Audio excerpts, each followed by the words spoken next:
Hello students, good morning. इस platform पर आप सभी का स्वागत है। इस प्लेटफॉर्म पर आपको बेहतर से बेहतर कंटेंट प्रोवाइड करने की कोशिश की जा रही है। तो आइए देखते हैं, आज हम जो है अध्ययन करेंगे रिफ्लेक्सिव प्रोनाउन के बारे में। जैसा कि लास्ट क्लास में बताया गया था कि सेल्फ प्रोनाउन के दो पार्ट होते हैं। First part एम्फैटिक pronoun, second part reflexive pronoun. तो लास्ट क्लास में हमने एम्फैटिक प्रोनाउन को कवर कर लिया था। आज हम जो है कवर करेंगे रिफ्लेक्सिव प्रोनाउन को। तो आइए देखते हैं। रिफ्लेक्सिव प्रोनाउन को कहा जाता है निजवाचक सर्वनाम। निजवाचक सर्वनाम, ये हो गई आपकी रिफ्लेक्सिव प्रोनाउन। अब रिफ्लेक्सिव प्रोनाउन के विषय में चर्चा करते हैं। तो आइए देखते हैं। कहा जाता है कि रिफ्लेक्सिव प्रोनाउन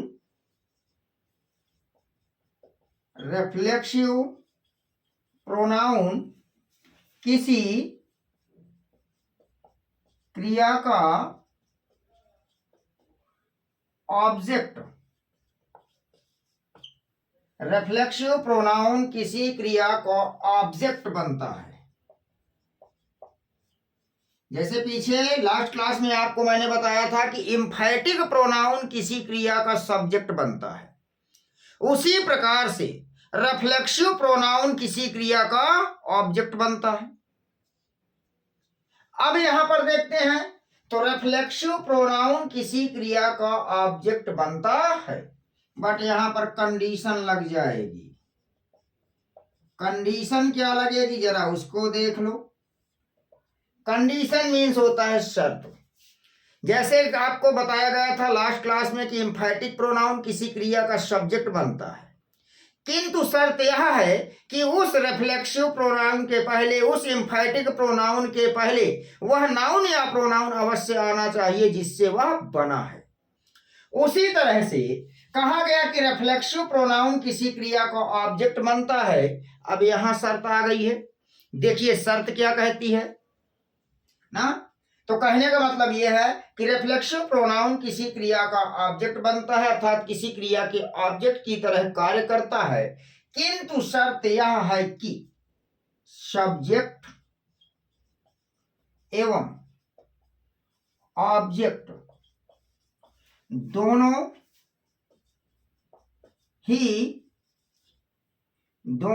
ही किसी एक या दोनों ही सेम पर्सन की बात करें, दोनों ही same person, same number, same person, same number एवं सेम जेंडर की बात करते हैं।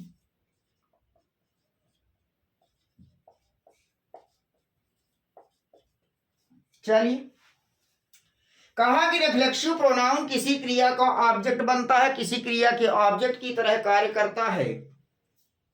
तो चलिए, रिफ्लेक्सिव प्रोनाउन किसी क्रिया का ऑब्जेक्ट बन गया है, लेकिन यहां कंडीशन लग गई है, शर्त लग गई है। शर्त क्या लगी हुई है कि सब्जेक्ट और ऑब्जेक्ट दोनों मिलकर के same person, same number, same gender की बात करें, तभी रिफ्लेक्सिव प्रोनाउन वर्ब का ऑब्जेक्ट बनेगा, नहीं तो सेंटेंस गलत हो जाएगा। आइए एग्जाम्पल्स के माध्यम से देखते हैं।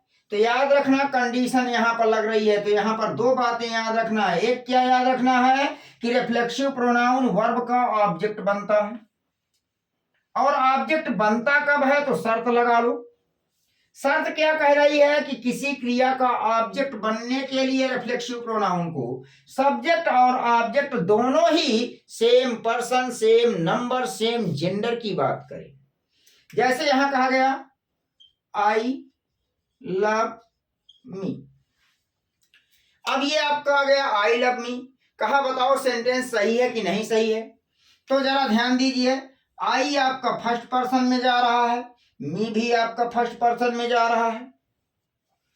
आई आपका जो है कॉमन जेंडर में जा रहा है, मी भी आपका कॉमन जेंडर में जा रहा है, ये हो गया।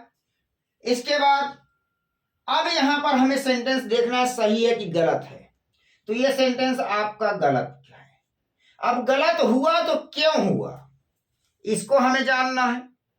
तो मैंने कहा कि जब सब्जेक्ट और ऑब्जेक्ट दोनों मिलकर के सेम पर्सन की बात करें तो ऐसे में रिफ्लेक्सिव प्रोनाउन ऑब्जेक्ट बनता है, ना कि पर्सनल प्रोनाउन। और यहां पर देखा जाए तो मी आपका पर्सनल प्रोनाउन है। पर्सनल प्रोनाउन ऑब्जेक्ट कब बनता है, तो जब सब्जेक्ट और ऑब्जेक्ट दोनों अलग अलग पर्सन की बात करें तो पर्सनल प्रोनाउन को ऑब्जेक्ट बनाते हैं। किंतु अगर दोनों मिलकर के एक पर्सन की बात करें तो ऐसे में पर्सनल प्रोनाउन कभी ऑब्जेक्ट नहीं बन सकता है, बल्कि रिफ्लेक्सिव प्रोनाउन को ऑब्जेक्ट बनाएंगे। तो बताइए सब्जेक्ट कौन है, आई, तो आई का रिफ्लेक्सिव प्रोनाउन क्या होगा, आई का सेल्फ प्रोनाउन क्या होगा, माई सेल्फ। तो सेंटेंस आपका क्या बन जाएगा, आई लव माई सेल्फ। अब आपका सेंटेंस सही हो गया। क्यों सही हो गया, क्योंकि आपका आई और माई सेल्फ दोनों सेम पर्सन को बिलोंग करते हैं, और जब सेम पर्सन को बिलोंग करें तो वर्ब का ऑब्जेक्ट रिफ्लेक्सिव प्रोनाउन बनता है, ना कि पर्सनल प्रोनाउन। तो ये सेंटेंस क्यों गलत हुआ, क्योंकि यहां पर्सनल प्रोनाउन था ऑब्जेक्ट में, और यहां सही क्यों हुआ, क्योंकि सब्जेक्ट ऑब्जेक्ट मिलकर एक पर्सन की बात करते हैं, और जब एक पर्सन की बात करते हैं तो ऐसे में रिफ्लेक्सिव प्रोनाउन को ऑब्जेक्ट बनाते हैं।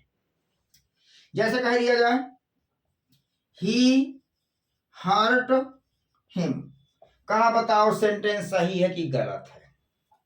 तो देखिए जरा, तो यहां पर आप देख रहे हो कि ही और हिम दोनों एक ही पर्सन को बिलोंग करते हैं, लेकिन यहां पर ये सेंटेंस गलत हो गया। क्यों गलत हो गया, क्योंकि हिम आपका पर्सनल प्रोनाउन है। सेंटेंस को यदि सही करना है तो जब दोनों तरफ का पर्सन एक ही है, same person same number same gender, तो ऐसे में रिफ्लेक्सिव प्रोनाउन को ऑब्जेक्ट बनाते हैं। तो क्या बन जाएगा, ही हर्ट हिमसेल्फ, ये बन जाएगा। जैसे कह दिया जाए और सेंटेंसेस देखते हैं। जैसे कहा गया the cat seated it on the mat, कहा सेंटेंस सही करो। अगर सही है तो कोई बात नहीं, तो देखो जरा सेंटेंस सही है कि गलत है, देखिए जरा। तो मुझे ऐसा लग रहा है कि सेंटेंस गलत है। क्यों गलत है, आइए देख लेते हैं। अब जैसे यहां पर देखा गया कैट, तो कैट को रखा जाता है नॉन लिविंग में, और नॉन लिविंग में रखा जाता है तो इसके लिए आ गया इट। तो मतलब इधर भी इट है, क्योंकि नॉन लिविंग के लिए सब्जेक्ट में इट आता है, ऑब्जेक्ट में इट आता है। इधर भी इट हो गया, इधर भी इट हो गया, जो है आपका पर्सन सेम हो गया, नंबर पे सेम हो गया, जेंडर सेम हो गया। अब जब ये दोनों एक ही पर्सन की बात कर रहे हैं तो यहां पर आने वाला जो भी ऑब्जेक्ट होगा वो पर्सनल प्रोनाउन नहीं होगा, बल्कि रिफ्लेक्सिव प्रोनाउन होगा। तो सेंटेंस को सही करेंगे तो क्या बन जाएगा, the cat seated itself on the mat. अब सेंटेंस आपका सही हो गया है। तो इस तरह से हम देख रहे हैं कि रिफ्लेक्सिव प्रोनाउन हमारा जो है किसी क्रिया का ऑब्जेक्ट बनता है, लेकिन शर्त यह है कि सब्जेक्ट और ऑब्जेक्ट दोनों ही मिलकर के सेम पर्सन सेम नंबर और सेम जेंडर की बात करें। ऐसे में पर्सनल प्रोनाउन कभी ऑब्जेक्ट नहीं बनेगा अगर दोनों तरफ का नंबर पर्सन और जेंडर सेम है। तो ऐसे में सेल्फ प्रोनाउन रिफ्लेक्सिव प्रोनाउन की तरह कार्य करेगा और रिफ्लेक्सिव प्रोनाउन ही आपका ऑब्जेक्ट बन जाएगा। आइए कुछ महत्वपूर्ण बातें नोट। जैसे कहा गया avail,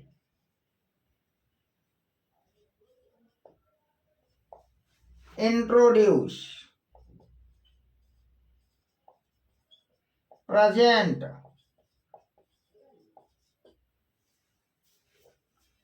avail, introduce, present,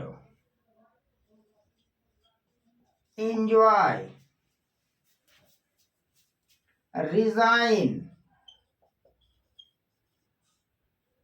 avail, introduce, present, enjoy, resign, drink, etcetera कर लीजिए। वप्स के पश्चात, वप्स के पश्चात रेफ्लेक्सिव प्रोनाउन, रेफ्लेक्सिव प्रोनाउन ऑब्जेक्ट की तरह, ऑब्जेक्ट की तरह कार्य करता है। तो अब आपको यहां ध्यान देना है कि कुछ वप्स दी गई है।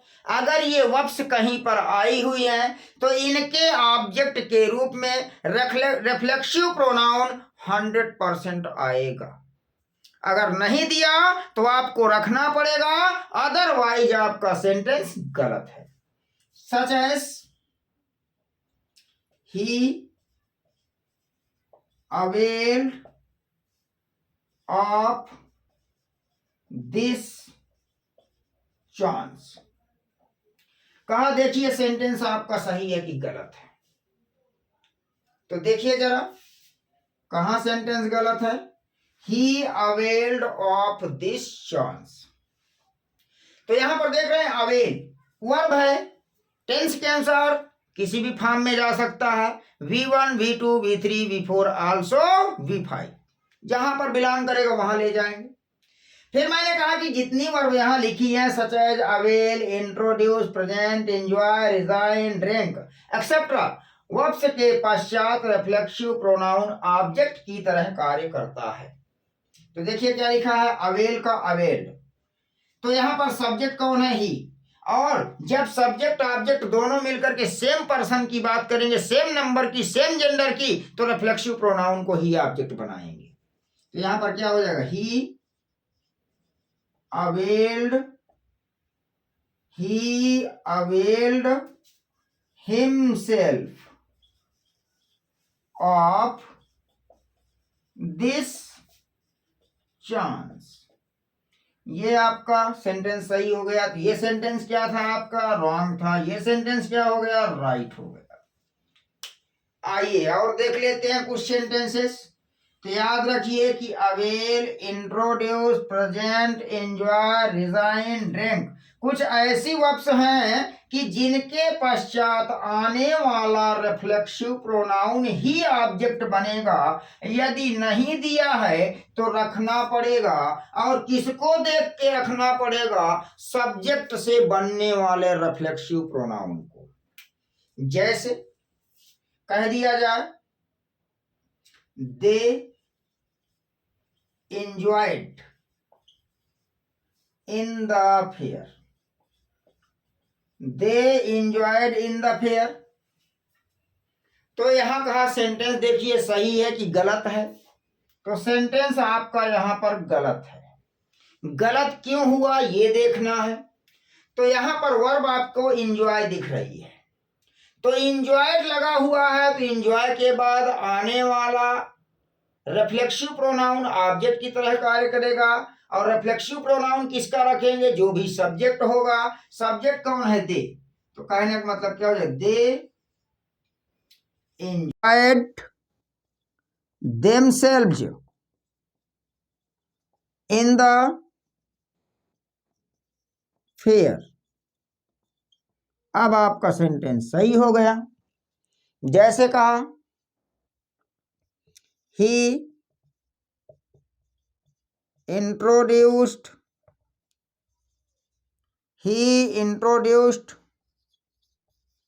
before the principal. कहा सेंटेंस को सही करिए। अगर सही है तो कोई बात नहीं है। तो यहां हम देख रहे हैं कि सेंटेंस हमारा गलत है। क्यों गलत हुआ है इसको देख लेते हैं। तो यहां वर्ब क्या दिख रही है, इंट्रोड्यूस। और जब इंट्रोड्यूस हो है तो इंट्रोड्यूस के बाद ऑब्जेक्ट आना चाहिए। ऑब्जेक्ट के रूप में कौन आएगा? रिफ्लेक्सिव प्रोनाउन आएगा। तो हम कौन सा रिफ्लेक्सिव प्रोनाउन लाएं? तो रिलेटेड टू सब्जेक्ट। सब्जेक्ट में कौन है? ही। तो ही का रिफ्लेक्सिव प्रोनाउन क्या होता है? हिमसेल्फ। क्या हो जाएगा? He introduced himself before the principal. अब आपका सेंटेंस सही हो गया। तो इस तरह से आज हमने पढ़ लिया reflexive pronoun. Means self pronoun काम करता है रिफ्लेक्सिव प्रोनाउन की तरह, तो वह किसी क्रिया का ऑब्जेक्ट बनता है, किंतु शर्त यह है कि सब्जेक्ट और object same number, same gender, same person की बात करते हों तभी बनेगा। यदि आपको क्लास अच्छी लगी हो तो वीडियो को लाइक कीजिए, शेयर कीजिए, कमेंट कीजिए, जिससे मेरा हौसला बढ़ता रहे और मैं आपको बेहतर से बेहतर कंटेंट प्रोवाइड करने का प्रयास करूं। Thank you all of you. मिलते हैं नेक्स्ट क्लास में।